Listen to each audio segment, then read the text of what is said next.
देवता ही है।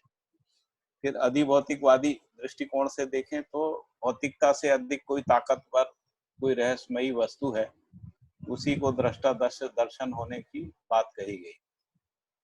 इसी क्रम में ज्ञान ज्ञाता ज्ञेय के बारे में भी तो ब्रह्म ही अथवा देवता ही ज्ञान ज्ञाता ज्ञेय है, ध्यान ज्ञाता ध्येय है, और कार्यकर्ता के रूप में भी ईश्वर या देवता को या ब्रह्म को ही माना गया है। और भौतिकवादी लोग ये कहते हैं कि रचना भेद से चेतना भेद निष्पन्न होता है, इसका प्रमाण देखने को नहीं मिलता है। फिर भौतिक वस्तु ही चेतना का स्रोत माना गया है। तो जो चेतना के स्रोत के रूप में भौतिक वस्तु मानते हैं, उसमें यदि मट्टी पत्थर को परीक्षण करके देखें तो उसमें चेतना नाम की कोई चीज पहचानने में नहीं आती है। तो जो भी पहचानने में आती है वो ब्रेन में पहचानने में आती है, फिर उसकी भी निरंतरता नहीं है, क्योंकि जैसे ही शरीर की मृत्यु होती है तो ब्रेन में कोई चेतना नाम की वस्तु पहचानने में नहीं आती।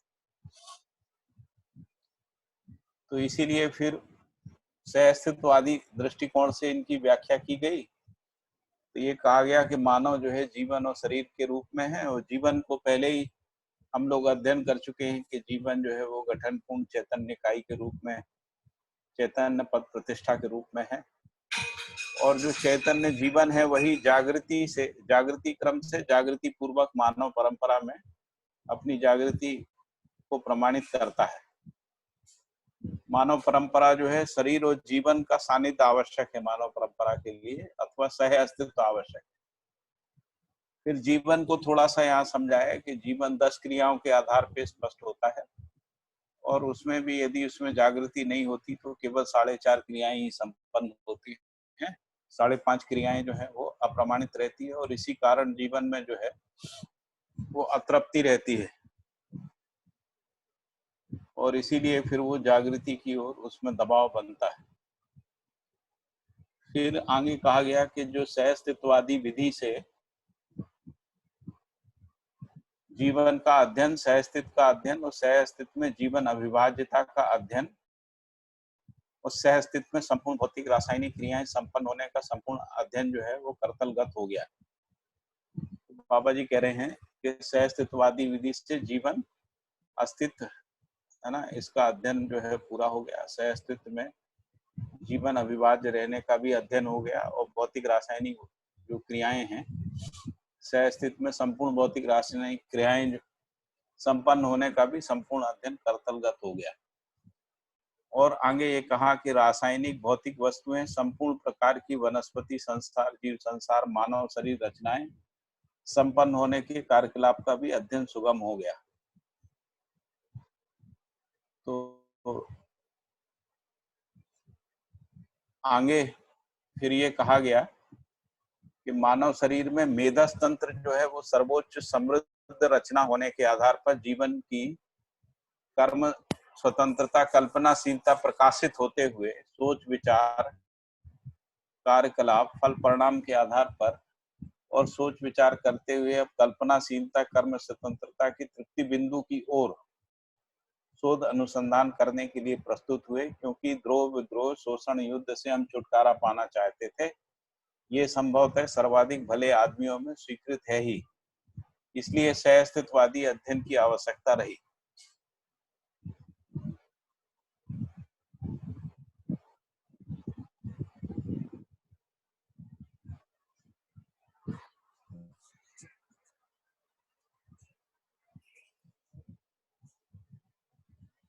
ठीक है, तो फिर इसके बाद सहअस्तित्ववादी सोच के अनुसार ज्ञान ज्ञाता ज्ञेय को ठीक ठीक अध्ययन किया जा सकता है। तो ज्ञाता के रूप में जीवन को और ज्ञान के रूप में सहअस्तित्व, सहअस्तित्व दर्शन ज्ञान, जीवन ज्ञान, मानवीयतापूर्ण आचरण ज्ञान को ज्ञान के रूप में देखा गया, पहचाना गया। फिर आगे कहा कि जागृति पूर्वक मानवाकांक्षा जीवनाकांक्षा को सार्थक बनाना ज्ञेय का तात्पर्य है। अखंड समाज सार्वभौम व्यवस्था पूर्वक मानव लक्ष्य जीवन लक्ष्य को प्रमाणित करना, यही ज्ञेय के सार्थक होने का प्रमाण है। इसी प्रकार दृष्टा दृश्य दर्शन की भी व्याख्या हो पाई।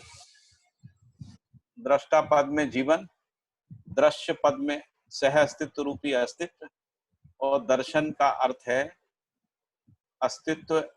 दर्शन के रूप में दर्शन के अर्थ में अस्तित्व और दर्शन के रूप में सार्थक व्याख्या होना हो जाता है। फिर जो ध्यान ध्याता ध्येय भी इसी क्रम में स्पष्ट होता है। ध्येय जागृति के रूप में, ध्यान समझदारी से संपन्न होने, समझदारी को प्रमाणित करने के रूप में, और जो ध्याता है वो जीवन के रूप में पहचानने की व्यवस्था हो गई। तो दृष्टा, दृश्य और दर्शन, ध्यान ध्याता ध्येय जो है स्पष्ट हो गया। इसके बाद है कर्ता, कार्य कारण। तो कर्ता पद में जीवन है, कार्य पद में मानव। इसमें भी कर्ता पद को यदि और समझेंगे तो केवल जागृत जीवन कर्ता पद के रूप में स्पष्ट होता है। उससे पहले कर्ता पद जो है वो जीवन में पहचानने में नहीं आता है। तो सह अस्तित्व विधि से सह अस्तित्व उसमें कर्ता पद के रूप में स्पष्ट होता है। कार्य पद में मानव, देव मानव, दिव्य मानव पद प्रतिष्ठा है, और कारण के रूप में सह अस्तित्व रूपी अस्तित्व नित्य प्रतिष्ठा है।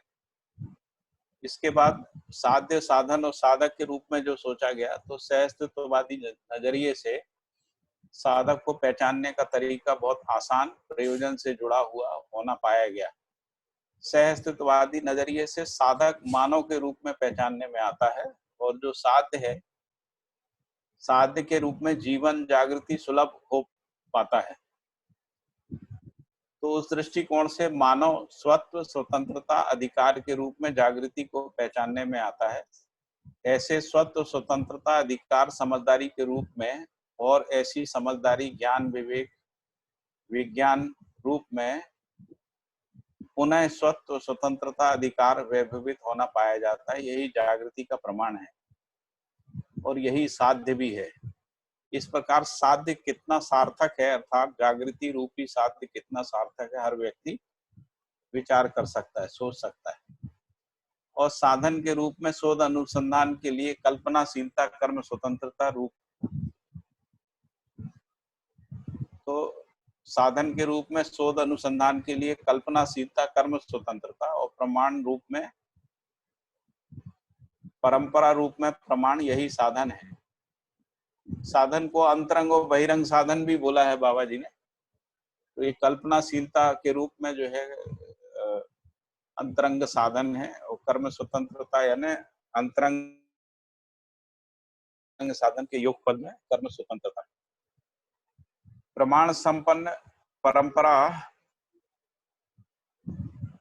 प्रमाण संपन्न परंपरा अर्थात प्रमाण और प्रामाणिकता के धारक वाहक के रूप में मानव परंपरा अब अपने को प्रमाणित कर पाती है।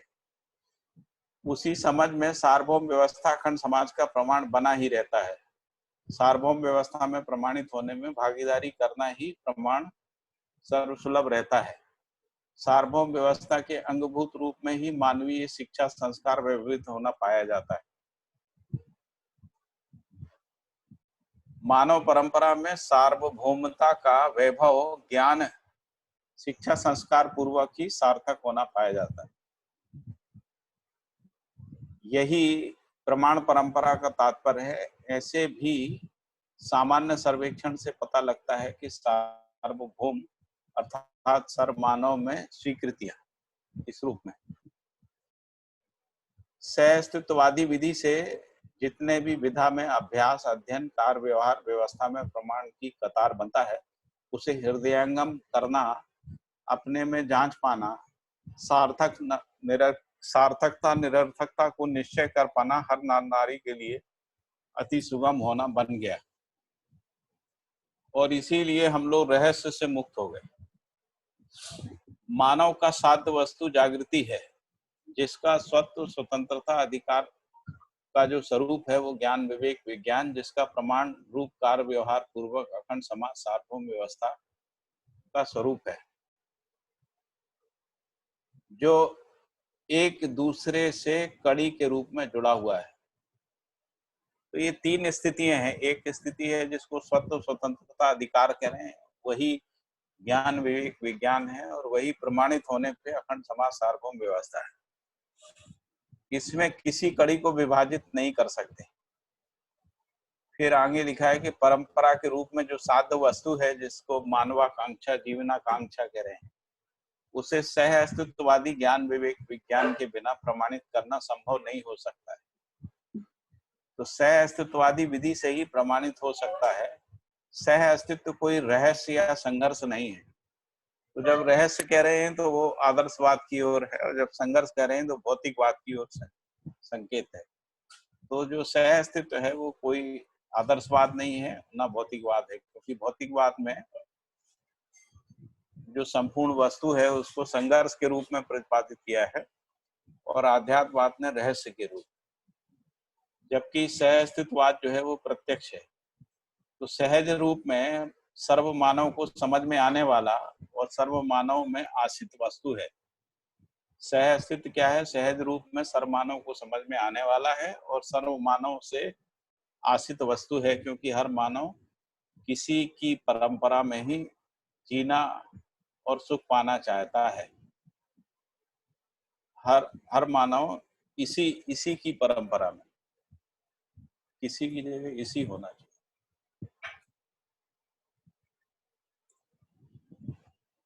इसी की परंपरा में जीना और सुख पाना चाहता है। इस विधि से सह अस्तित्व की महिमा समझ में आता है। साथ में जीने के क्रम में है, किसी की परस्परता में, इसी की परस्परता में, हाँ, इसी की सह अस्तित्व की परस्परता में, है ना, मानव। ठीक है।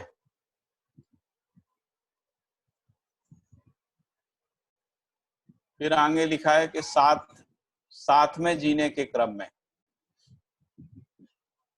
सर्वप्रथम मानव ही सामने दिखाई पड़ता है। ऐसे मानव किसी न किसी संबंध में ही स्वीकृत रहता है।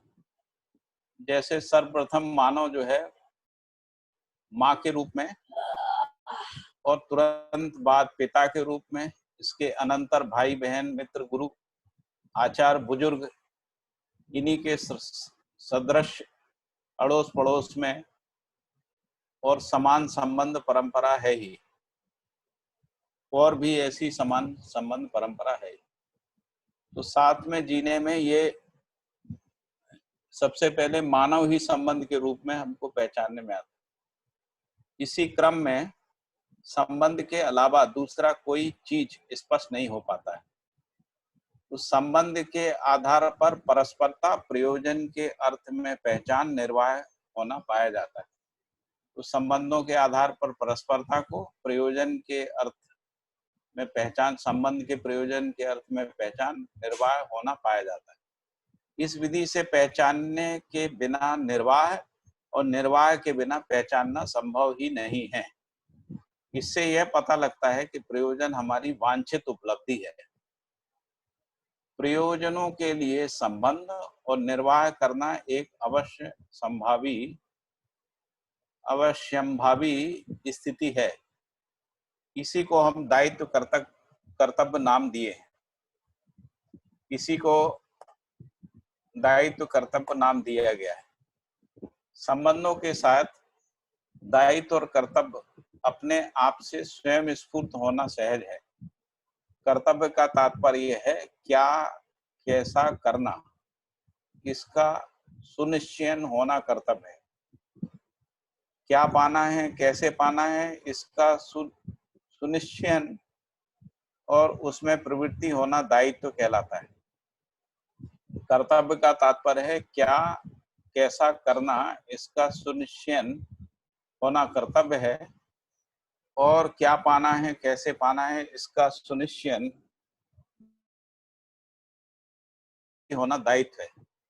हर संबंध में पाने का तथ्य सुनिश्चित होना और पाने के लिए कैसा क्या करना, यह सुनिश्चित करना, ये एक दूसरे से जुड़ी हुई कड़ी है। हर संबंध में पाने का तथ्य सुनिश्चित होना और पाने के लिए कैसे पाना, क्या करना, यह सुनिश्चित करना, ये एक दूसरे से जुड़ी हुई कड़ी है। ये स्वयं स्फूर्त विधि से सर्वाधिक संबंधों में निर्वाह करना बनता है। जागृति के अनंतर ही ऐसा चरितार्थ होना स्पष्ट होता है। भ्रमित अवस्था में क्या होता है, तो भ्रमित अवस्था में संबंधों का प्रयोजन लक्ष्य स्पष्ट नहीं होता है। भ्रमित परंपरा में सर्वाधिक रूप में संवेदनशील प्रवृत्तियों के आधार पर, सुविधा संग्रह के आधार पर और संघर्ष के आधार पर संबंधों का पहचानना होता है। तो संबंधों के पहचानने का आधार भ्रमित अवस्था में क्या बताया? पहला संवेदनशील प्रवृत्तियां, दूसरा सुविधा संग्रह और तीसरा जो है संघर्ष के आधार पर।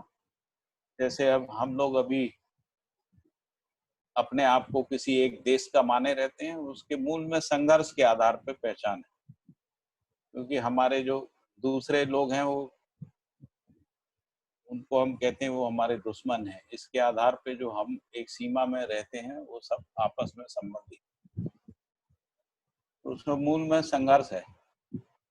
सुदूर विगत से इन नजरियों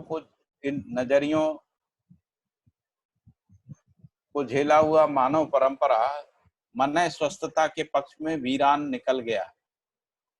तो बाबा जी कह रहे हैं कि इनमें फंसे रहने के कारण जो है उसमें मन स्वस्थता जो है वो वीरान रहा, जबकि सह अस्तित्ववादी विधि से मन स्वस्थता की संभावना सर्व मानव के लिए समीचीन सुलभ होना पाया जाता है। जबकि सह अस्तित्ववादी विधि से मन स्वस्थता की संभावना सर्व मानव के लिए समीचीन है, सुलभ होना पाया जाता है। इसी तारतम्य में हम सभी संबंधों को सार्थकता के अर्थ में, प्रयोजन के अर्थ में और संज्ञानीयता पूर्ण प्रयोजन के अर्थ में पहचान पाते हैं। तो वहां कैसे पहचान रहे थे? संवेदनशीलता के अर्थ में और सुविधा संग्रह के अर्थ में और संघर्ष के अर्थ में, और उसमें भी जो लक्ष्य और प्रयोजन की स्पष्टता नहीं है। यहाँ क्या है कि संबंधों, इसी तारतम्य में हम सभी संबंधों को सार्थकता के अर्थ में, प्रयोजन के अर्थ में और संज्ञानीयता पूर्ण प्रयोजन के अर्थ में पहचान पाते हैं, जिसका स्पष्ट रूप सार्वभौम व्यवस्थाकरण समाज के रूप में, इसका स्पष्ट रूप मानवाकांक्षा, जीवनाकांक्षा प्रमाणों के अर्थ में स्वीकार सहित और मूल्यांकन सहित कार्य व्यवहार व्यवस्था और आचरणों को परिवर्तित कर लेना ही सह अस्तित्ववादी ज्ञान विवेक विज्ञान का फलन होना पाया जाता है। तो कह रहे हैं कि इसका जो स्पष्ट स्वरूप है किसका? संबंधों में सार्थकता, प्रयोजन और संज्ञानीयता पूर्ण अर्थ सहित जो पहचान है, इसका स्पष्ट स्वरूप सार्वभौम व्यवस्था अखंड समाज के रूप में, सार्वभौम व्यवस्था अखंड समाज, इसका स्पष्ट रूप मानवाकांक्षा, जीवनाकांक्षा प्रमाणों के अर्थ में स्वीकार सहित और मूल्यांकन सहित कार्य व्यवहार व्यवस्था और आचरणों में परिवर्तन कर लेना ही सह अस्तित्ववादी ज्ञान विवेक विज्ञान और विवेक का फलन होना पाया जाता है। मानवाकांक्षा, जीवनाकांक्षा, समाधान, समृद्धि, अभय, सह अस्तित्व सहित प्रमाण मानवाकांक्षा, सुख शांति संतोष आनंद के रूप में जीवनाकांक्षा गण्य है। तो ये यहाँ अपना ये अध्याय पूरा हो गया। कोई प्रश्न इसमें, कोई डिस्कशन करने का कोई मुद्दा है?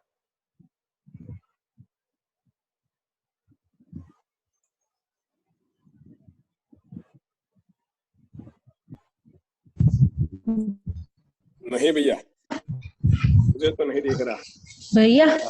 हाँ जी। हाँ क्या पानी हाँ, ये हर संबंधों में हर संबंधों में पाने का तथ्य सुनिश्चित होना, तो पाने का तथ्य से क्या मतलब है? पाने का मतलब है समाधान, समृद्धि, अभय, सुख शांति संतोष आनंद, जागृति। यही तो पाना है जो साध्य है। उसका व्यवहारिक रूप जो है अखंड समाज, सार्वभौम व्यवस्था।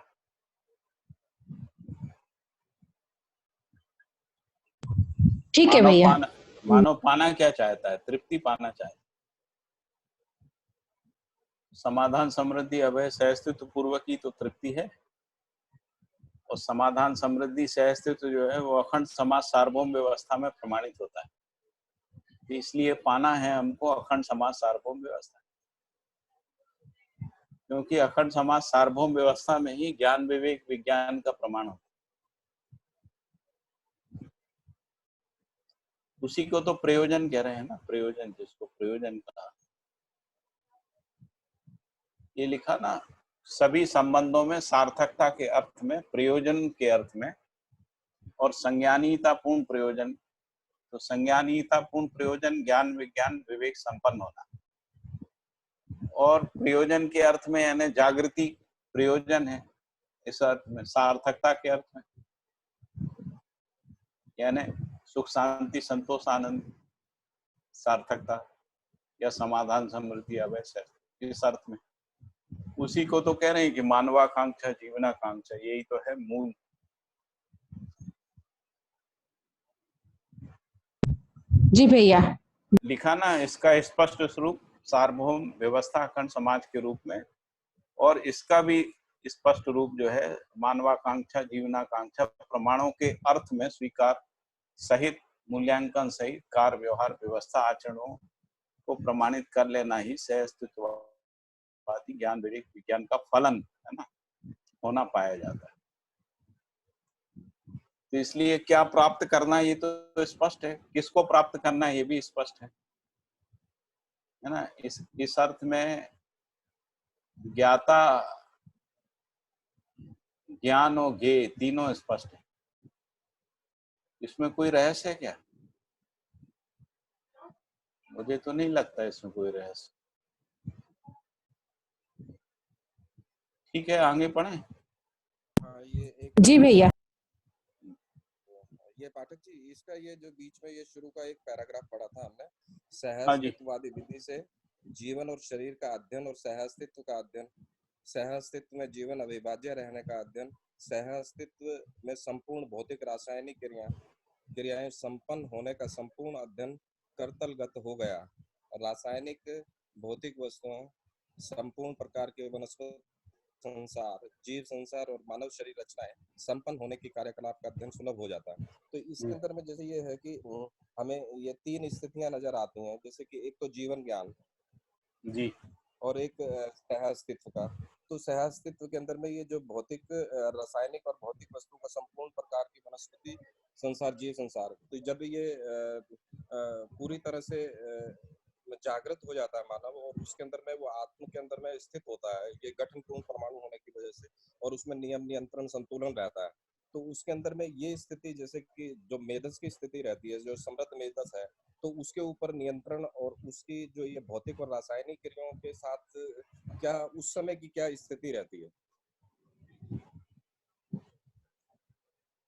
मैं पूरा सुन नहीं पाया, आपकी आवाज थोड़ी कम आ रही थी, लेकिन ये ये जो सहअस्तित्ववादी विधि से जीवन का अध्ययन, सहअस्तित्व का अध्ययन, सहअस्तित्व में जीवन अविभाज्य रहने का अध्ययन, हाँ, और लेकिन सहअस्तित्व में संपूर्ण भौतिक रासायनिक क्रियाएं संपन्न होने का संपूर्ण अध्ययन करतलगत हो गया। ये तो मैंने सुन लिया, पढ़ भी हाँ, लिया तो है ना।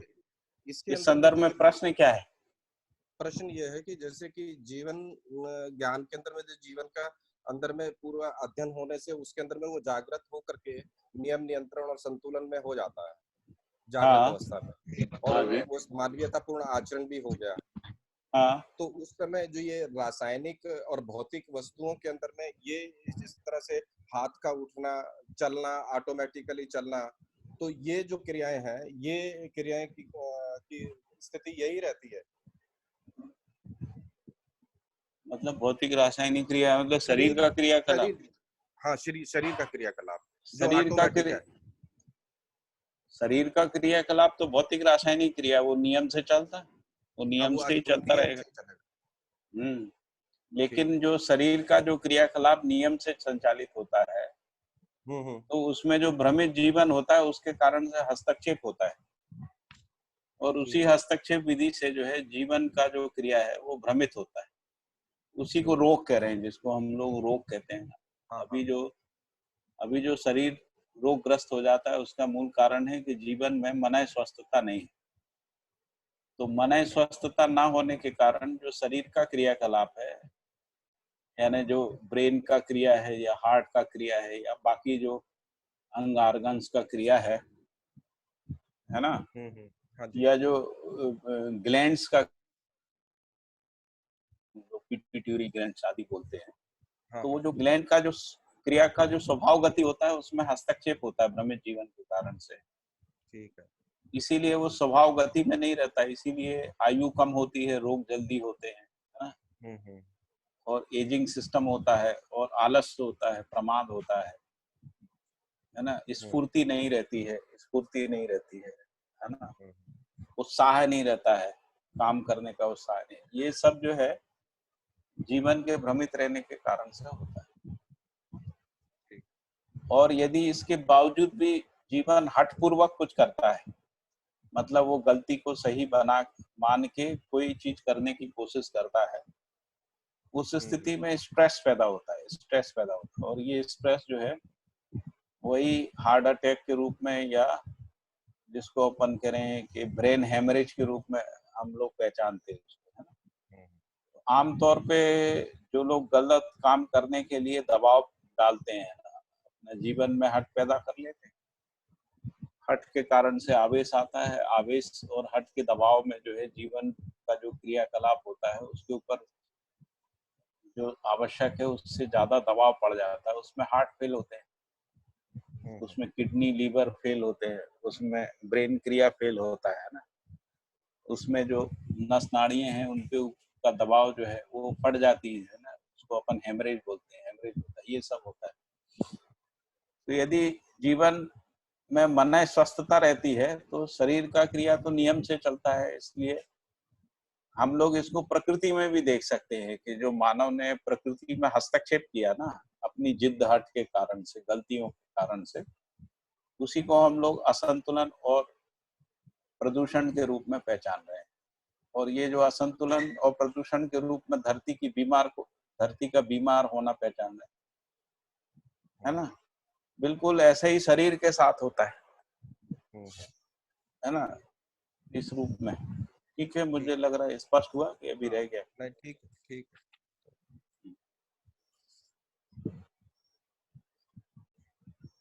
आगे बढ़ा जाए।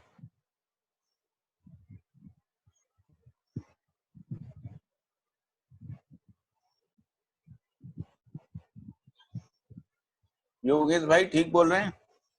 बिल्कुल भैया, हाँ जी, बिल्कुल। कुछ आपको एकदम बढ़िया। जोड़ना है तो आप जोड़ सकते हैं। नहीं भैया, आप होते हो फिर जोड़ने की कोई बात ही नहीं रहती, आपने जो बताया ठीक बताया भैया, बिल्कुल ठीक है।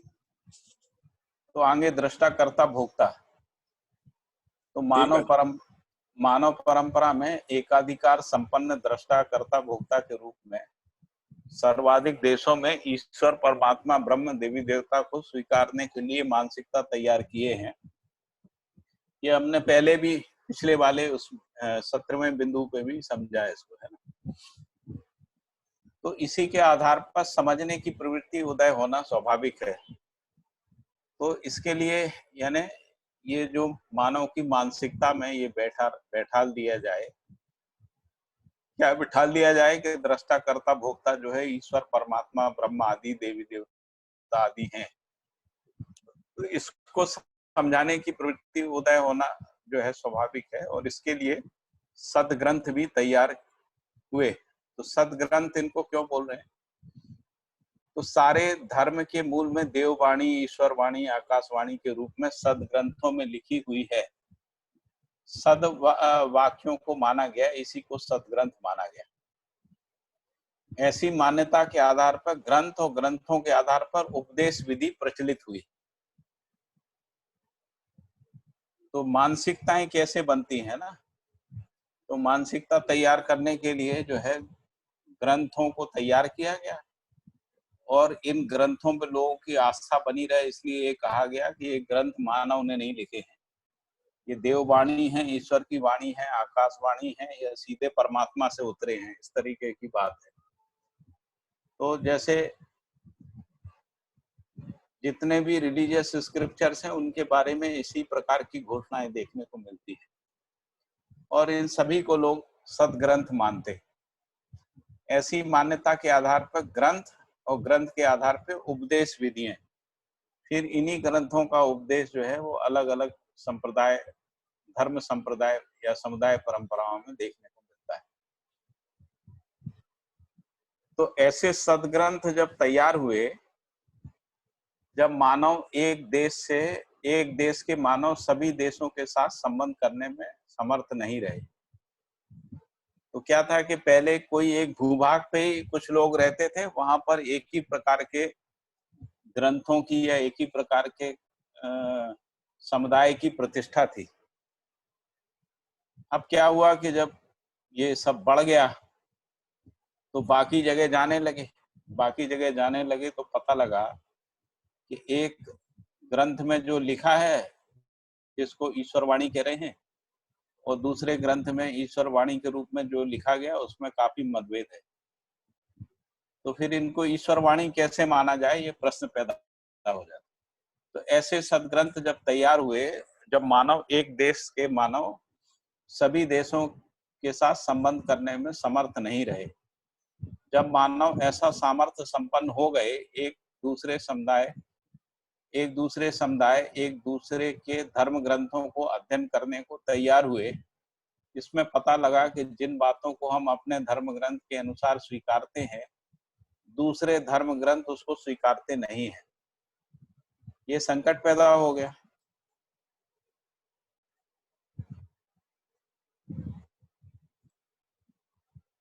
फिर यह ईश्वर वाणी कहाँ है ना? क्योंकि कम से कम ईश्वर की वाणी यदि होगी तो एक जैसी होगी।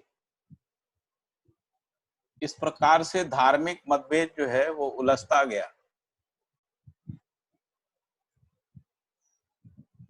सहज रूप में सबको यह स्वीकार होता गया कि धर्म ग्रंथ की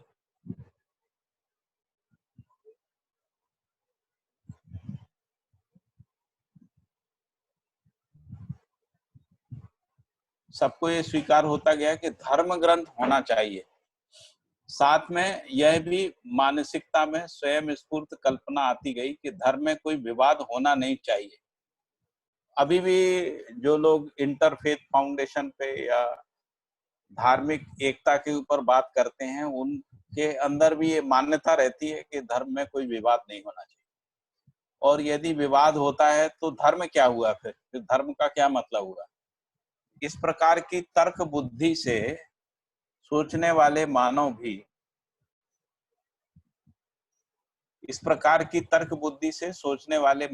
इस धरती पर हैं ही। इसके बावजूद भी निर्विवाद धर्म ग्रंथ क्या होना चाहिए, यह हमें आदर्शवादी विधि से उपलब्ध नहीं हुआ। ये पैराग्राफ समझ में आ गया ना सभी को? हाँ भैया, हाँ भैया, समझ में आए। वैसी भाषा में लिखा है भैया, वैसे तो एकदम साफ साफ और स्पष्ट लिखा है। हाँ सरल भी बिल्कुल, है। इस पर हाँ, बिना सरल कोई भी, स्ट्रेट फॉरवर्ड है, बिल्कुल स्ट्रेट फॉरवर्ड है। कहीं कोई जो है गोल गोल बात नहीं, एकदम सीधी बात सरल भाषा में समझ में आए, उस प्रकार से लिखा है। फिर बाबा जी ने लिखा कि भौतिकवादियों के लिए धर्म ग्रंथ की जरूरत नहीं है, क्योंकि उन्होंने तो धर्म को नकार दिया। जैसे कार्ल मार्क्स ने कहा ना, धर्म एक अफीम है ना? तो उन्होंने धर्म के सत्ता को, धर्म के महत्व को, धर्म ग्रंथों के महत्व को नकार दिया। इसलिए भौतिकवादियों के अनुसार धर्म ग्रंथों की जरूरत नहीं है, बल्कि ये धर्म ग्रंथ ही जो है झगड़े का कारण है, ऐसा वो मानते हैं। और इसीलिए वो हिस्ट्री में ज्यादातर जो कॉन्फ्लिक्ट है उसको रिलीजियस कॉन्फ्लिक्ट के रूप में उन्होंने इतिहास की किताब में दर्ज कर दिया है। तो हम जो साधारण मानव है, अब बाबा जी साधारण मानव की तरफ से बोल रहे हैं कि हम साधारण मानव प्रताड़ित होते रहे, और वह अंतर्विरोध से भी और बाह्य संसार के विरोध में, तो ये दोनों जगह हो गया। एक तो अंतर्विरोध हो गया क्योंकि हमको धर्म ग्रंथों में अलग अलग प्रकार की बातें देखने को मिली, उसके आधार पे अंतर्विरोध हो गया। और उनमें से ज्यादातर बातें जो है तर्क सम्मत नहीं है, व्यवहार सम्मत नहीं है, प्रमाण सम्मत नहीं है। और यहाँ तक कि सभी धर्म ग्रंथों में अलग अलग प्रकार की मान्यताएं। जी बोलिए। मतलब परस्पर विरोधी बातें। परस्पर विरोधी बातें भी है। हाँ हाँ, जिससे अंतर विरोध होता है कि अब किसको सही माने। यहाँ तक अगर ईश्वर के स्वरूप को भी देखें तो सभी संप्रदायों के धर्म ग्रंथ अलग अलग प्रकार की मान्यताओं का प्रतिपादन करते हैं। बिल्कुल, एक ही संप्रदाय में भैया, हाँ, एक ही एक ही संप्रदाय में संप्रदाय जो में है भी। कई तरह और के जो है ईश्वर के स्वरूप है। हाँ, हाँ जी, और यदि बड़े बड़े संप्रदायों को माने तो उन सब में भी हाँ जी, मतभेद है। बिल्कुल। तो उसके कारण से अंतर विरोध रहा, और फिर वही अंतर विरोध बाह्य संसार में विरोधों के रूप में द्रोह शोषण, द्रोह विद्रोह से, शोषण और युद्ध भय से पीड़ित होते ही रहे। और इन सब के मूल में तो जो भी कुछ होता रहा, उस सब के मूल में भी ये मान्यता रही कि हम जो भी हैं वो ईश्वर की कृपा है, देव कृपा को ही मानते आ रहे हैं। हमारा जन्म हुआ तो ईश्वर की कृपा, हम सुखी हुए तो ईश्वर की कृपा, दुखी हुए तो ईश्वर का प्रकोप, है ना, ऐसा हम लोग मानते आए। देव कृपा, देव प्रकोप, ऐसा मानते। उसके लिए जो है कि मतलब वो संस्कृत वाक्य है शायद, ईश्वर इच्छा बली ऐसी। मतलब जो हो रहा है ईश्वर की इच्छा से हो रहा है, और ईश्वर की इच्छा से हो रहा है तो अच्छा ही होगा, तो ऐसा कुछ। तो किसी भी क्षण में हमें किसी भी मुद्दे पर राहत मिली, प्रसन्नता मिली, उसे ईश्वर देव कृपा या गुरु कृपा मान लिया है। ऐसा यदि मान लो कुछ सफलता मिल भी गई तो ये मान लिया कि वो ईश्वर की कृपा से मिल। जैसे वैज्ञानिक लोग चंद्रमा में चले गए तो कई लोग बोल रहे होंगे कि ईश्वर की कृपा से चले गए। इस प्रकार हम सामान्य मानव हर्ष विषाद को झेलते ही रहे। तो उन्होंने कहा कि जो हर्ष विषाद को हम झेलते ही रहे, क्योंकि हमने कोई एफर्ट इसलिए नहीं किया क्योंकि सब कुछ प्रभु की कृपा, देव कृपा, ईश्वर कृपा, इस आधार पे प्रयास भी नहीं किया। या सभी लोगों ने प्रयास नहीं, सामान्य जन ने प्रयास नहीं किया, कुछ लोग तो करते ही रहे होंगे। तो स्वयं में विश्वास ना तो सामान्य कहलाने वाले और ना ही विशेष कहलाने वालों के पास रहा। तो सामान्य लोगों में भी स्वयं में विश्वास नहीं रहा, और जो विशेष लोग थे उनमें भी स्वयं में विश्वास इसलिए नहीं आया क्योंकि उनको केवल मतभेद ही मतभेद हाथ लगा। जबकि हर मानव में विश्वास के आधार पर राहत पाने की बात पहचानने में आती है, अभी भी वैसा ही है। जबकि हम लोग ऐसा मानते हैं कि विश्वास होने से ही राहत आती है। तो जिन परस्परताओं में हम विश्वास कर पाते हैं उसी में हम राहत पाते हैं। यह भले ही क्षण, दिन, वर्ष क्यों ना हो, इसे ही हम ईश्वर, देवता, गुरु कृपा मानकर स्वयं को भुलावा देने के कार्य सदा सदा करते रहे हैं। जबकि मनुष्य अपने कल्पनाशीलता, कर्म स्वतंत्रता वश ही इस धरती पर अपने मनाकार को साकार करने में सफल हुआ। यह स्वयं मानव का उपज नहीं है तो किसका उपज है? चाहे इसे हम समझें ना समझें, सोचा जाना एक आवश्यक मुद्दा है। ध्यान देने का मुद्दा यहाँ यही है कि जो कुछ भी हमारे सम्मुख प्रतिबिंबित है उसके मूल में कोई कर्ता पद है। फिर बाबा जी पूछ रहे हैं उसको प्रश्नवाचक तरीके से कि ध्यान देने का मुद्दा यहाँ यही है कि जो कुछ भी हमारे सम्मुख प्रतिबिंबित है उसके मूल में कोई कर्ता पद है कि नहीं, करने वाला है कि नहीं। अगर उसके मूल में कोई कर्ता नहीं है तो विश्व कर्ता पद का आरोप गलत हो जाता है। अगर कर्ता पद नहीं है तो भोक्ता पद कैसे होगा? यदि ऐसा नहीं है तब दृष्टा पद का क्या हुआ? तो सभी पे प्रश्न खड़े कर दिए। यह सब एक के बाद एक प्रश्न का उदय होता रहा है। इन प्रश्नों के उत्तर आदर्शवादी विधि से नहीं मिल पाता है। फिर कह रहे हैं कि सहअस्तित्ववादी विधि से जब सोचने विचारने लगे, निर्णय को पहचानने लगे, तब पता लगा कि जो कुछ भी सह अस्तित्व में चारों अवस्थाओं के रूप में कार्य कर रहा है वह सब स्वयं स्फूर्त कर्ता पद में ही है।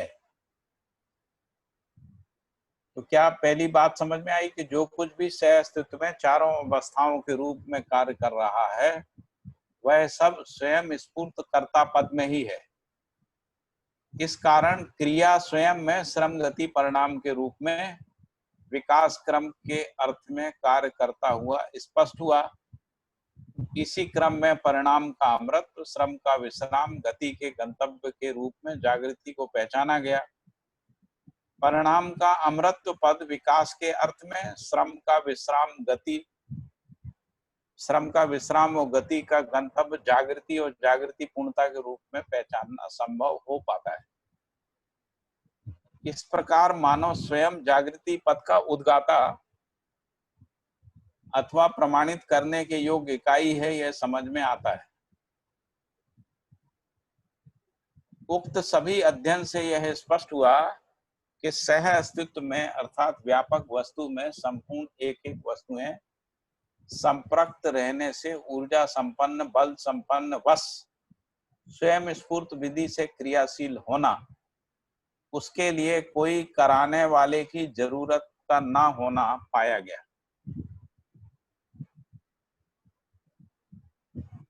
फिर इसके बाद लिखा है कि छोटे से छोटे, बड़े से बड़े सभी रचनाएं अपने आप में क्रियाशील रहना देखने को मिला, जिसको अपन स्वयं स्फूर्त भी कह रहे हैं।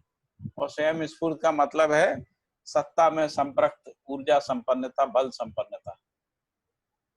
ऐसे क्रियाशीलता ही श्रम गति परिणाम के रूप में, और यही विकास क्रम में परिणाम का अमृत विकास पद से ख्यात होना समझ में आ गया, जिसको गठन पूर्णता कह रहे हैं। इसका गवाही क्या है? तो गठन पूर्ण परमाणु पद ही है, चैतन्य पद ही है। विकास क्रम में कर्ता पद स्पष्ट था। चैतन्य पद में जागृति क्रम में जीवन और शरीर के संयुक्त रूप में जीव संसार और भ्रमित मानव परंपरा में जीने के आशा, विचार, इच्छा स्पष्ट हो गई। जीने की आशा को स्पष्ट करते हुए चाहना ना चाहना प्रमाणित हो गया। इसी के साथ चाहत के रूप में जीने की चाहत के साथ सुखी होने की चाहत मानव से प्रकाशित हुई। इसके लिए मना कार्य को साकार करना संभव हो गया। इससे यह सुस्पष्ट हो जाता है कि सुख भोगने की मानसिकता खुद ही इच्छा के रूप में मानव में प्रकट हुई। इसके आधार पर पहले से कर्ता पद रहा ही है, जो सह अस्तित्व है। उसके आधार पर भोक्ता पद की अपेक्षा हुई, सुख भोगने की अपेक्षा के रूप में। इसके लिए दृष्टा पद का उदय होना अवश्य संभावी हो गया। ऐसे दृष्टा पद प्रतिष्ठा का प्रमाण ही समझदारी है। तो समझदारी ही दृष्टा पद है। ज्ञान तत्व के रूप में, ज्ञाता के रूप में प्रतिष्ठा संपन्न होना पाया गया। ज्ञान तत्व के साथ ज्ञाता के रूप में, यानी दृष्टा पद ज्ञान तत्व के साथ ज्ञाता के रूप में प्रतिष्ठा संपन्न होना पाया गया। इस विधि से दृष्टा, कर्ता, भोक्ता पद मानव ही प्रमाणित करता है। मानव जीवन और शरीर का संयुक्त रूप में व्यवहित रहना पाया जाता है। चैतन्य इकाई की महिमा ही है कि दृष्टा ज्ञाता पद संपन्नता को प्राप्त कर लेना। फलस्वरूप प्रमाणित करने के अर्थ में मानव परंपरा में प्रमाणित करता हुआ कर्ता भोक्ता पद पाया जाता है। पहले दृष्टा पद, फिर ज्ञाता पद और फिर इसके बाद कर्ता पद। इसका जो सीक्वेंस है ऐसा है। तो पहले हम समझदारी संपन्नता के रूप में दृष्टा पद, इसके बाद ज्ञाता पद मतलब समझदारी, ज्ञान, विवेक, विज्ञान के रूप में प्रकट होना, उसको ज्ञाता पद। और इसके बाद ज्ञान विवेक विज्ञान पूर्वक कर्ता पद, और कर्ता पद के आधार पे सुख शांति संतोष आनंद या के रूप में भोक्ता पद पाया जाता है। इस प्रकार यह स्पष्ट हो गया कि भौतिक रासायनिक संसार स्वयं स्फूर्त कर्ता पद में है। चैतन्य पद जीवन अपने जागृति संपन्नता सहित दृष्टा ज्ञाता के रूप में होना पाया गया।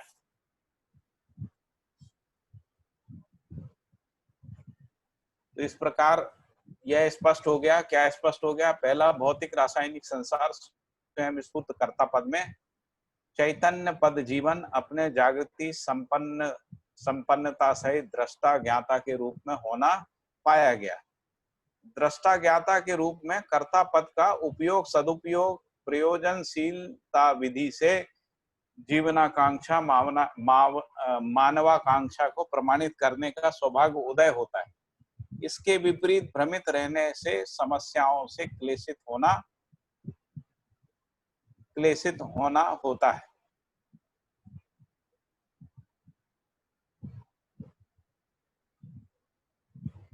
जहां तक रासायनिक भौतिक संसार है, यह विकास क्रम में यथा स्थिति में परिणामशीलता के आधार पर स्पष्ट हुई।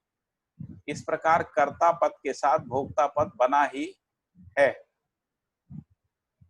क्योंकि परिणाम का स्वरूप अनेक यथा स्थितियों में दिखाई पड़ता है। देखने का मतलब समझना ही है। समझना संपूर्ण वैभव महिमा जीवन में होना पाया जाता है। इस प्रकार चैतन्य संसार में दृष्टा पद प्रतिष्ठा जुड़ गई।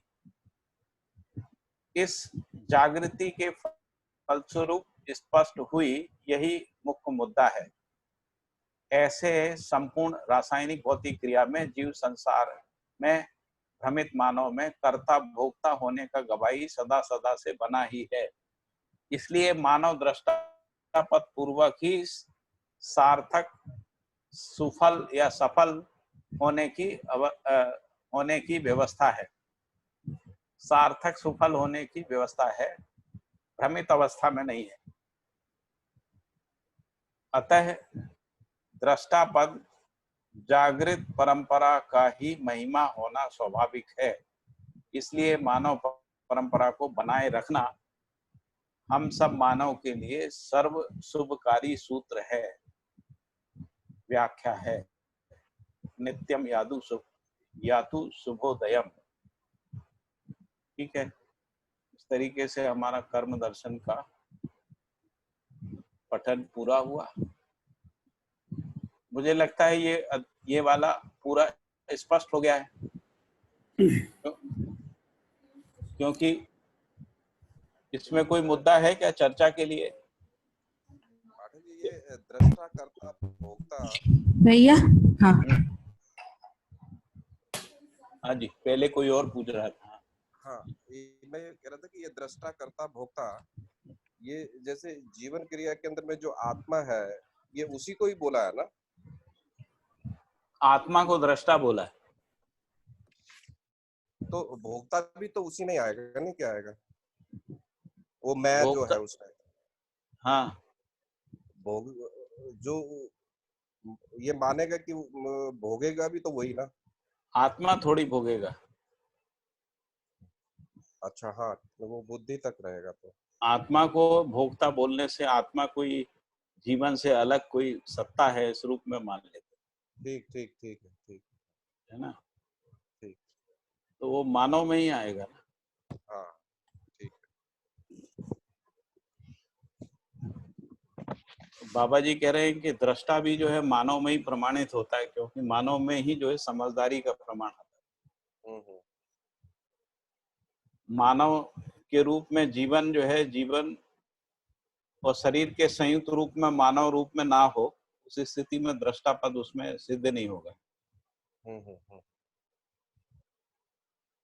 और इसके बाद जो दृष्टा पद के साथ जो है ज्ञाता पद है, तो जब जीवन ज्ञान संपन्न हो जाता है। हाँ, जब तक वो जीवन ज्ञान संपन्न नहीं हुआ तब तक वो नीचे की दशा में रहेगा और वो भोगेगा। हाँ, एक्चुअली मानव ही जो है ना सहअस्तित्व सहज प्रकटन है।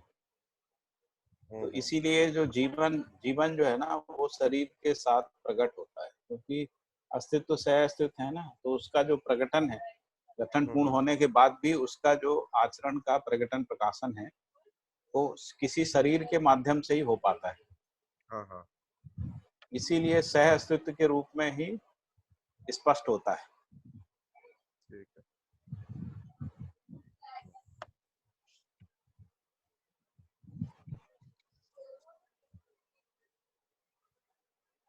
इसीलिए लिखा ना कि इस विधि से दृष्टा कर्ता भोक्ता पद को मानव ही प्रमाणित करता है।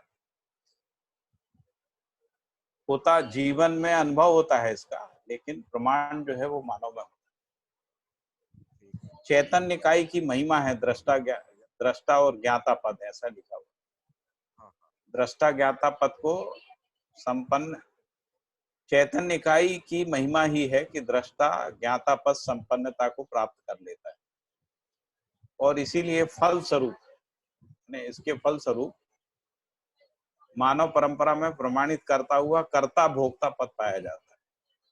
क्योंकि जब जीवन दृष्टा पद संपन्न यानी अनुभव संपन्न होता है, और अनुभव जब ज्ञान विवेक विज्ञान के रूप में प्रकट होता है, वही मानव परंपरा में प्रमाणित होता है, तभी उसको सुख शांति संतोष आनंद का अनुभव होता है। उसी को भोक्ता पद कह रहे हैं। भोक्ता पद का मतलब दुख भोगने से नहीं है। भोक्ता पद का मतलब सुख भोगने से, सुख शांति। हम लोग एक्चुअली भोक्ता शब्द का उपयोग करते हैं जब कोई संकट में रहता है, तभी कहते हैं भोग रहा है, ऐसा। जबकि जो भोगने वाली जो वस्तु है वो सुखी है।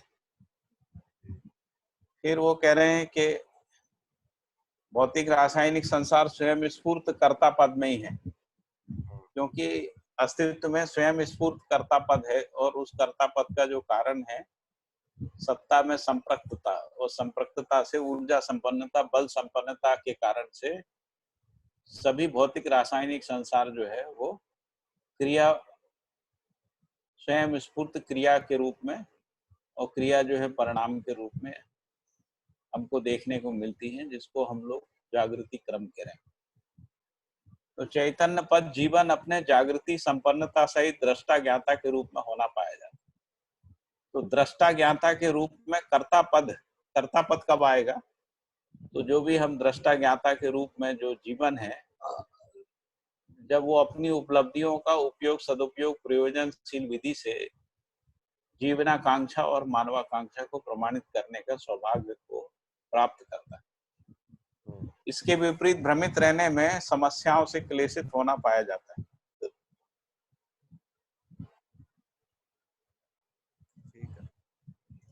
ठीक है, ये समझ में आ रहा है?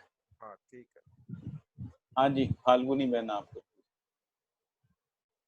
हेलो भैया, आपने अभी जवाब दे दिया। एक्चुअली मेरा प्रश्न यही था कि भौतिक रासायनिक संसार को भी कर्ता पद में यहाँ रखा गया है, हालांकि मुझे लगता था केवल जीवन है वो अस्तित्व में कर्ता पद में है, पर आपने अभी जवाब दे दिया उसका। हाँ,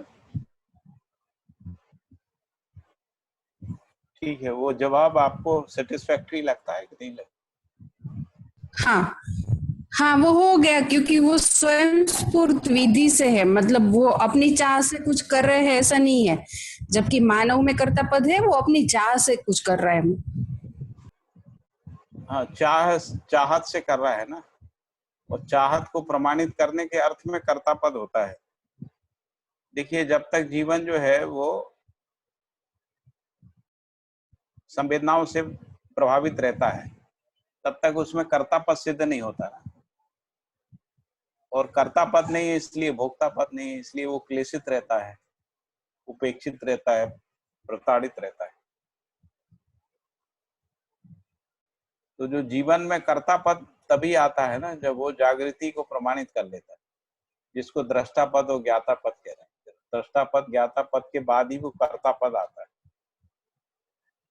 तो कर्ता पद आते ही फिर वो शरीर और शरीर से संबंधित जो संसार है उसको प्रयोजन के अर्थ में संचालित करने में सक्षम हो जाता है, सामर्थ्य संपन्न हो जाता है, यानी अखंड समाज सार्वभौम व्यवस्था को प्रमाणित कर देता है। और छोटे रूप में देखें तो संबंधों में जी पाता है,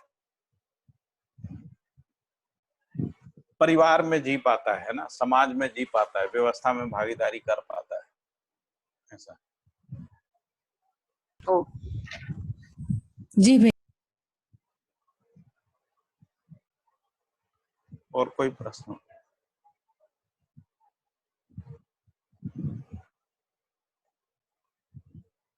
भैया भैया और किसी के क्वेश्चन नहीं हुए तो मेरे एक दो जनरल मतलब दर्शन को ली एक थे, तो क्या अब आज टाइम है तो हम चर्चा कर सकते हैं उसकी?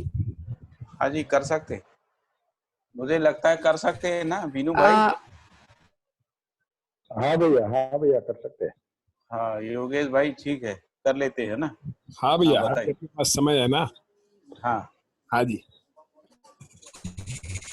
तो भैया मुझे ना अखंड समाज और सार्वभौम व्यवस्था बहुत अच्छे से क्लियर नहीं हो रही थी, तो मुझे उसके बारे में आपसे और जानना था।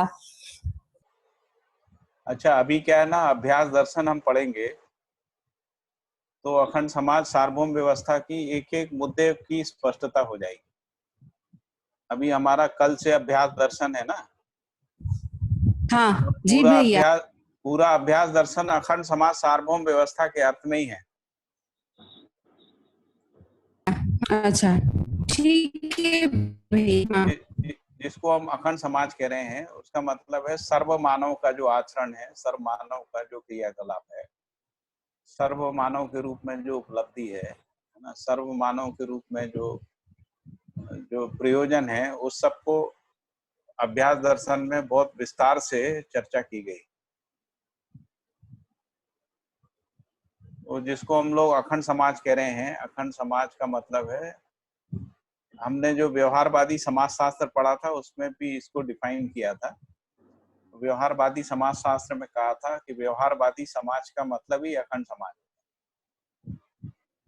यहाँ पर भी एक जगह आया था ना कि नहीं, यहाँ नहीं और कहीं आया था, परिवार जो संबंध जो है गठन है और अखंड।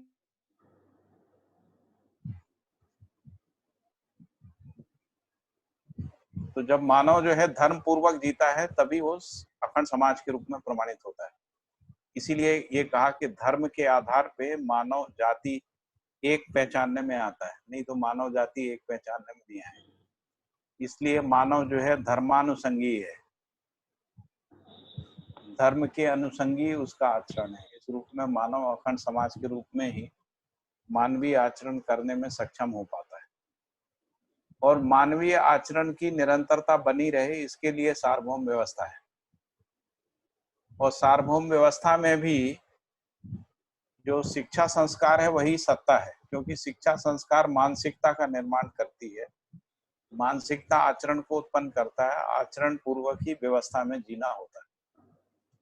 तो इसलिए उसमें अखंड समाज में भी और सार्वभौम व्यवस्था में जो बुनियादी चीज है वो शिक्षा संस्कार है।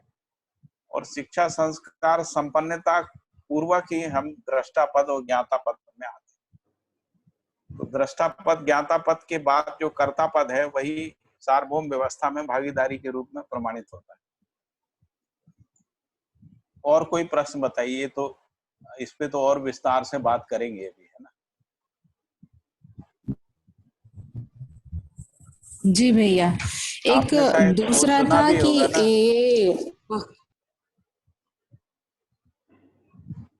अध्याय 9 जब हम पढ़ रहे थे ना, अध्याय 9, 8, 9 और उससे पहले 1 से 7 तक जो हम लोगों ने अभ्यास दर्शन का समीक्षा किया था, वो सुना था आपने? नहीं सुन पाए थे? हाँ नहीं भैया, सुन पाई थी, पर मुझे कंफ्यूजन ये हो रहा था अभी तक कि जब सार्वभौम व्यवस्था बोलते हैं ना तो एक मन में कल्पना आता है जैसे कि वो 10 सोपानी व्यवस्था है, फिर 5 कार्यक्रम है, इस तरीके से वो समझ में आता है। पर जब अखंड समाज तो मेरे मन का कोई चित्रण नहीं होता था कि हम किसको अखंड समाज बोल रहे हैं। क्या ऐसा है कि अखंड समाज एक मानसिकता है जो सार्वभौम व्यवस्था पूर्वक प्रमाणित होती है तो ठीक है, पर अदरवाइज मुझे ना मतलब एकदम क्लियर नहीं होता था कि हम किसको बोलेंगे कि अखंड समाज है। जैसे हम परिवार किसको बोलते हैं? जैसे परिवार जब शब्द बोलते हैं तो कल्पना में आता है कि एक विधि ने परिवार में 5-6 संबंध है और कुछ लोग साथ में रह रहे हैं और उत्पादन की प्रवृत्ति उस परिवार में हो रही है। तो ऐसा कुछ मतलब कल्पना में आता है उसमें परिवार में। और मतलब मानवीय आचरण, मान लीजिए संबंध का स्वीकृति नहीं है या संबंध की निरंतरता नहीं है और परिवार के सदस्यों में कर्तव्य दायित्व का बोध नहीं है, उस स्थिति में परिवार बोलेंगे?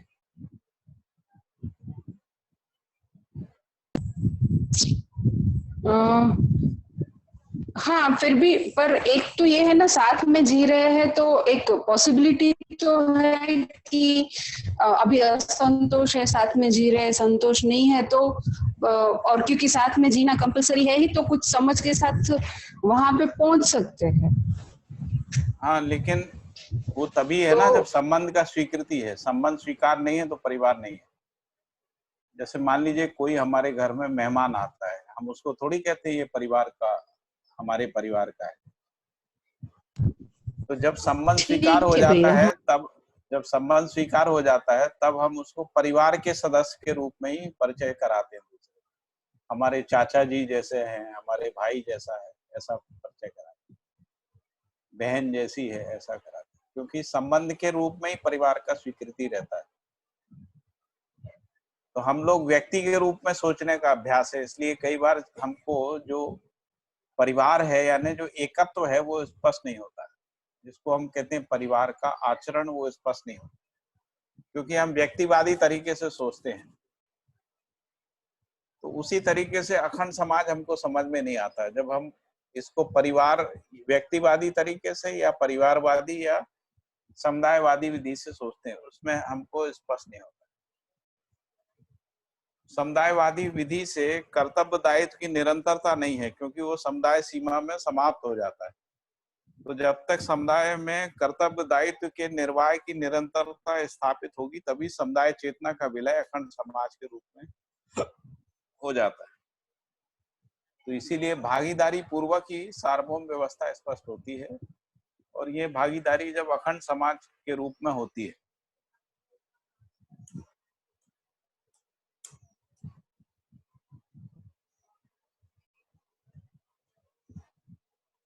जैसे हम ये कहते हैं ना हम भारतीय हैं, इसका क्या मतलब होता है? We Indian. तो वो व्यक्ति तो नहीं होता ना, तो हर राष्ट्र के नागरिक का एक आचरण होता है, राष्ट्रीयता के रूप में राष्ट्र का आचरण होता है। उस राष्ट्रीय आचरण के साथ तदाकार हो जाना, एकत्व हो जाना, उसी का मतलब होता है जिसको हम लोग राष्ट्रीयता कहते हैं या राष्ट्रीय चरित्र कहते हैं। उसी रूप में हम अपने को राष्ट्र के साथ अविभाज्यता में पहचानते हैं। और राष्ट्र भी एक समुदाय ही है, इसलिए राष्ट्र की सीमा के बाद जो है राष्ट्रीयता का कोई अर्थ नहीं बचता है। तो इसलिए एक राष्ट्र की सीमा में रहने वालों के लिए दूसरे राष्ट्र की सीमा में रहने वाले लोग जो है वो दुश्मन हो जाते हैं, विरोधी हो जाते हैं। यदि अखंड समाज दृष्टिकोण से देखेंगे तो फिर कोई विरोध नहीं है, कोई दुश्मन नहीं है, कोई पराया नहीं है, सबके साथ संबंध है। उसी को मानवीयता का उदय कह रहे हैं, वही अखंड समाज, जहाँ पर मानवीय आचरण के आधार पे उचित और अनुचित, सही और गलत का निर्धारण होता है। अभी गलत और सही का निर्धारण, उचित अनुचित का निर्धारण समुदाय सीमा में होता है, यानी एक समुदाय के लिए जो उचित है वो दूसरे समुदाय के लिए अनुचित है, एक राष्ट्र के लिए जो उचित है वो दूसरे समुदाय के लिए अनुचित है। इस रूप में सारी व्याख्याएं हो गई हैं और इससे मानव संतुष्ट नहीं हो रहा है, इसीलिए जो है internationalism, global global society, global citizenship आदि ये सब बातें चलने लगी, क्योंकि इसमें तृप्ति नहीं मिलती है और तर्क भी एक सीमा के बाद जो है जाता नहीं है। ठीक है, मैं समझा पा रहा हूँ कि नहीं समझा पा रहा हूँ? जी भैया, बहुत बढ़िया। और बताइए। योगेश भाई कुछ बोलना हो आप भी बोल सकते, बीनू भाई कुछ आप बताएं, फाल्गुनी बहन आप मैं इसमें कुछ जोड़ना चाहें? पद्मप्रिया, मैं बोलना चाहती हूँ। बोलिए बोलिए बोलिए। ये जो इसमें राष्ट्र, तो अखंड जो पूरी धरती है उसको राष्ट्र बोला है, तो अंतरराष्ट्र किसको बोला है? अंतरराष्ट्रीय सार्वभौम व्यवस्था को बोला। मतलब उसमें वो इस धरती के बाहर वाली धरती भी आ जाएगी ना, पूरा सभी आ जाएंगी, सभी धरती, सार्वभौम व्यवस्था, मतलब पूरा पूरे अस्तित्व, हाँ अस्तित्व में। तो अंतरराष्ट्र को पूरा अस्तित्व जब आप इस धरती की व्यवस्था को समझेंगे तो आपको पता लगेगा कि इस धरती की व्यवस्था में चंद्रमा, सूर्य और दूसरे ग्रहों का भी योगदान है, ब्रह्मांडीय किरणों का योगदान है। तो इसलिए इस धरती की जो व्यवस्था है वो बाकी जो भी ग्रह गोल नक्षत्र हैं उन सब के योगफल में ही है, उसी को मिला के अंतरराष्ट्रीय बोल रहे हैं, सार्वभौम व्यवस्था बोल रहे हैं। ठीक है। हाँ जी बोलिए पद्मा बहन। ये एक फैमिली इशू है। मेरा बच्चा, उसने बीटेक पढ़ाई के बाद फॉरेन जाना चाहा। वो सिर्फ पढ़कर आने के लिए, वापस आने के लिए कहा जाने के पहले। अब वो वहाँ सेटल होना चाहता है। क्या इसको हम वो ये देश से रिलेशन नहीं आइडेंटिफाइड बोलना चाहते हैं, या इंटरनेशनल सब कुछ एक जैसा मानते कहते हैं? क्या कहना चाहिए? देखिए, जब वो उस देश में रहेगा, उस भूभाग में रहेगा, तो वहाँ का जो विधि विधान संविधान है उसके अनुरूप ही रहना पड़ेगा, है ना। जो जरूरी नहीं है कि वो भारत के संविधान से मेल खाता हो, भारत की विधि से मेल खाता हो, संस्कृति से मेल खाता हो। तो इसलिए जिसको अपन मानवीय आचरण कह रहे हैं उसमें पूरी पृथ्वी पे एक ही आचरण होगा, जिसको हम लोग अखंड समाज का आचरण। ठीक है, वो आचरण एक जैसा नहीं है ना, अभी नहीं है, होना चाहिए ऐसा अपेक्षा है ना।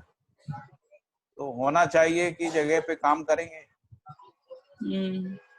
उसके लिए हमको समुदाय चेतना से अखंड समाज चेतना यानी मानवीय चेतना में आना पड़ेगा।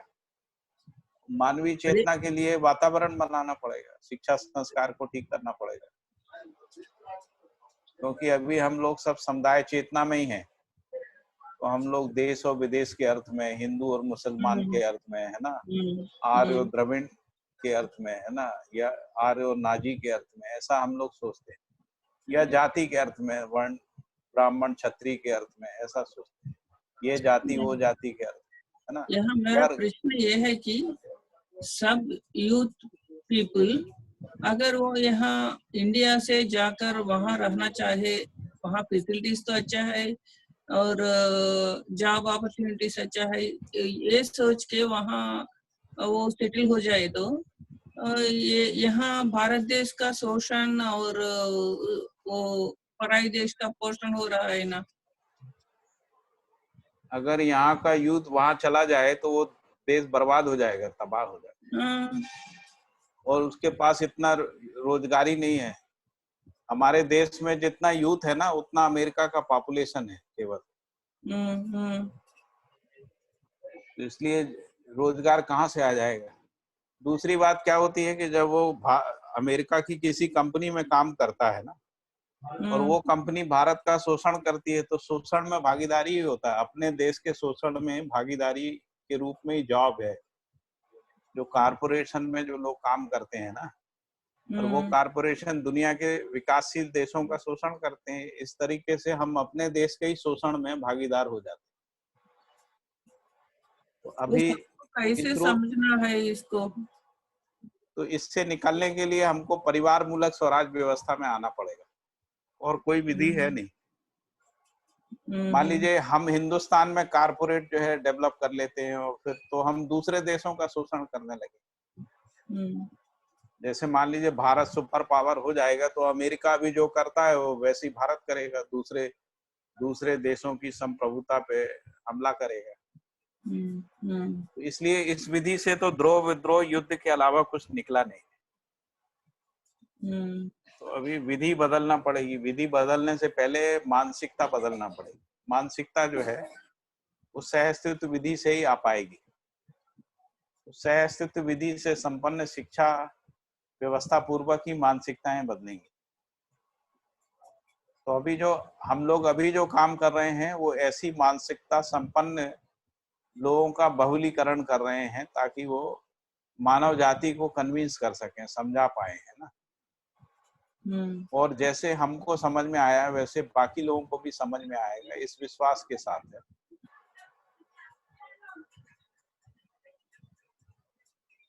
ठीक है योगेश भाई, कुछ आप बोलना हो तो बोलिए। मीनू भाई कुछ बोलना चाहे। ठीक है भैया, बढ़िया है भैया। बता रहे आप हैं? ठीक बता रहे हैं। ठीक बता रहे हैं। हाँ भैया। भाई नहीं ठीक है भैया। ठीक है। फाल्गुनी बहन, जब तक वो इंडिया में है तब तक वो बहुत अच्छा लगा मुझे। हाँ एकदम क्लेवर स्टूडेंट, पहले आना और घर में भी एक रेस्पॉन्सिबल जैसा, बहुत अच्छा लगा। जब वो जाने को कहा तब भी अच्छा लगा। क्या है ना, तो NITW का, NIT वरंगल कॉलेज का टॉपर, और मुझे एक बहुत बड़ा अच्छा कॉलेज में पढ़ना है और वापस आना है। यहाँ का सब लोग बीटेक करके जॉब करते हैं, सो मैं आगे पढ़ना चाहता हूँ। जैसे बोला, जाने के बाद वह वापस आना नहीं चाहता, क्योंकि वहाँ उसको अच्छा लगा। उसका जो उसकी जो मानसिकता है ना कि सुविधा संग्रह में सुख है, ऐसी मानसिकता है। उसको लगता है कि भारत से ज्यादा वो जो है सुविधा संपन्न है। तो उनकी मानसिकता में अभी मानवीय चेतना नहीं है ना कि संबंध में सुख है। अभी ये संबंध में सुख वाला जो बात है वो उन तक ठीक से स्थापित नहीं हुआ है। तो जिस दिन उनके अंदर ये स्थापित होगा तब उनको समझ में आएगा कि नहीं, ये सुविधा में सुख नहीं है, तो मूल सुख जो है वो संबंध में ही है। जैसे मान लीजिए अमेरिका वीजा पॉलिसी जब बदलती है ना, तो वहाँ जो लोग मजे में रह रहे हैं इंडियन लोग, तब उनको भारत की याद आती है। तब उनको लगता है हमारा कोई देश है, हमारी भूमि है, हमारे लोग हैं, हमारा परिवार है, सब तब याद आता है। नहीं तो वो सुविधा संग्रह में भोग में डूबे रहते हैं। उनको भारत से मतलब नहीं, भारतीयता से, अपने परिवार कुटुंब से कोई मतलब नहीं। क्योंकि शिक्षा और जो वहाँ की संस्कृति है वो वैसी ही मानसिकता बना देती है। वो मानसिकता का बीजारोपण हमारे यहाँ भी है। ऐसा नहीं है कि हम लोग कोई बहुत अच्छे से जी रहे हैं, ऐसा नहीं है। तो हमारे यहाँ भी सुविधा की तरफ दौड़ दिखती है ना, पैसे की तरफ दौड़ दिखती है, संबंध की उपेक्षा दिखती है, सब हमारे यहाँ भी दिखता है। हमारे यहाँ आबादी ज्यादा हो गई इसलिए थोड़ा सा समस्याएं कुछ ज्यादा हैं। वहाँ आबादी कम है इसलिए अभी वो सुख भोग पा रहे हैं। दूसरी बात है कि वो दूसरों का ज्यादा शोषण कर पा रहे हैं, इसलिए सुविधा उनको ज्यादा दिख रही है। लेकिन मान लीजिए वहाँ की इकोनॉमी कोलैप्स कर जाती है तो वहां से भी भाग जाएंगे वो, क्योंकि उनका अमेरिका से कोई मतलब नहीं है, उनका तो मतलब सुविधा से है। तो सुविधा मिलना चाहिए। तो मैंने देखा कि ऐसे लोग जो है जब भी भारत में आते हैं तो उनकी ज्यादातर बातचीत में सुविधाएं ही रहती हैं, बस ध्यान में कि यहाँ सड़कें साफ नहीं है, गंदगी है, कहीं ये है, टॉयलेट ठीक नहीं है, खाने में ये कमी है, वो ऐसे ही देखते रहते हैं। तो वो जो संबंध है उसको नहीं देख पाते हैं क्योंकि वो मानसिकता में स्थापित हो जाता है। धीरे धीरे हमारे परिवार में भी बच्चे भी ऐसे ही होते जा रहे हैं। वो रिलेशनशिप से ज्यादा सुख सुविधाओं को ही देखते हैं। वो सोचने में क्या सोचता मुझे नहीं मालूम, पर बातचीत करने में ऐसा नहीं बोलता। रिलेशन को इम्पोर्टेंस देते और सब कुछ को इम्पोर्टेंस देते। घर में सब कुछ का रिलेशन ऐसा है, जब आसक्ति के प्रभाव में कोई आदमी होता है ना, तो उस समय वो एक अलग तरीके से व्यवहार करता है। जब आसक्ति से दूर होता है तब अलग तरीके से करता है। जैसे मान लीजिए सुख सुविधा में जब वो लिप्त रहता है, उस समय वो अलग तरीके से बात करता है। जब उससे थोड़ी देर के लिए दूर हो जाता है तब अलग तरीके से। तो मूल मानसिकता तो वहीं से आती है। इसी को हम लोग भ्रमित मानसिकता कहते हैं। तो भ्रमित मानसिकता के मूल में भ्रमित शिक्षा है, और भ्रमित शिक्षा के मूल में जो है अस्तित्व स्पष्ट नहीं होना, रहस्य बना रहना है, या संघर्ष के रूप में अस्तित्व को स्वीकार कर लेना। हर एक दिन मैं ये होना चाहता हूँ कि कोरोना के वास्ते अब सब लोग उनके गांव जा रहे हैं ना, सिटी से। बहुत सारे लोग और सारे कष्ट से बाल बच्चे के साथ इवन पैदल जाते, वो उनका गांव को वो रिलेटेड फील करते, इसीलिए वो स्वग्राम जैसा वो जा रहे हैं। ये फॉरेन पीपल भी एक दिन भारत आना है,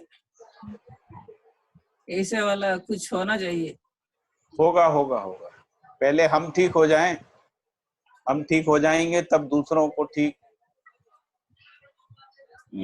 ठीक होना है, उसका प्रेरणा जा पाएगा। पहले हम लोग सुख पूर्वक जीने लगेंगे तो हर आदमी सुख पूर्वक जीना चाहता है, तो उस चाहना बस वो आएगा। ये जो इस विधि से नहीं आएगा कि हमारे यहाँ इंडस्ट्री का डेवलपमेंट हो जाए, पैसा आ जाए, पावर आ जाए, इस विधि से नहीं। अच्छा, इस विधि से कोई आएगा भी तो उसी मानसिकता से ही आएगा, उसी मानसिकता से आएगा। तो उससे कोई आने जाने से कोई बहुत फर्क नहीं पड़ता है। मान लीजिए कोई आदमी सुविधा भोगी जीवन जीता है और फिर बाद में भारत में सुविधा बढ़ जाती है तो भारत आ जाता है, तो उससे कोई गुणात्मक जो है विकास नहीं होता है, परिवर्तन नहीं होता है। मानसिकता तो वही रहती है। और कई बार ये मानसिकता इतनी हावी हो जाती है कि राष्ट्रीयता से भी ऊपर हो जाती है, परिवार से भी ऊपर हो जाती, संबंध से भी ऊपर हो जाती है। फिर वो रिलेशनशिप को भी पैसे में ही देखने लगता है ना, तो वो कहता है कि आपको मैं पैसे भेज दूंगा, ऐसा कहता है बस। हम नहीं, सिंपल लिविंग है हम भी। हाँ, हम सब सिंपल लिविंग है, वो भी सिंपल लिविंग है। नहीं, लेकिन धीरे धीरे वो मानसिकता का प्रभाव आ जाता है। मेरे कई मित्र ऐसे रहे जिनके बच्चे विदेशों में थे, बाद में उनकी मानसिकता बदल गई। वो अपने बुजुर्ग माता पिता को भी यही कहते थे, आपको क्या परेशानी है, कितने पैसे भेज दूं, है ना, ऐसे ही बोलते। और वो फिर उनको हर्ट करता था। वो कहते थे, बताइए आज ये हमको पैसा बताते, ऐसा कर।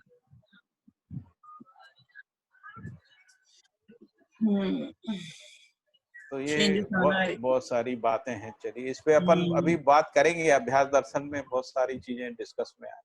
जी भैया, बहुत सारा आएगा। फिर हम लोग कल से अभ्यास दर्शन शुरू करेंगे, है ना भैया? ठीक है भाई।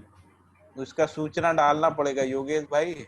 हाँ जी, हम लोग कल से अभ्यास दर्शन शुरू करेंगे, इसकी सूचना सभी जगह डाल देना चाहिए। ठीक है। और जो लोग इस मीटिंग को ज्वाइन करना चाहते हैं तो आपका सुनील भाई का नंबर दे दीजिए। ठीक है, ठीक है। ताकि वो जो हम लोग पासवर्ड सबको दे देते हैं ना, वो वाला झंझट नहीं पैदा हो। तो हम लोग केवल जो गुजरात अध्ययन ग्रुप में ही पासवर्ड डालेंगे। अच्छा, और कहीं नहीं? और बाकी जगह सूचना डाल देंगे, बाकी सभी में सूचना डाल देंगे। ठीक है ना? बिल्कुल। कल से अभ्यास दर्शन शुरू हो रहा है, ऐसी सूचना डाल देते हैं और संपर्क नंबर सुनील भाई का दे देते हैं। हाँ, और टाइम डाल दीजिए, हमारा मीटिंग इतने बजे से इतने बजे जूम में शुरू जूम होता है। जो लोग भी ज्वाइन करना चाहते हैं वो इन नंबरों पे संपर्क करें, है ना। ठीक है, मेरा या सुनील भाई दोनों के नंबर दे देंगे।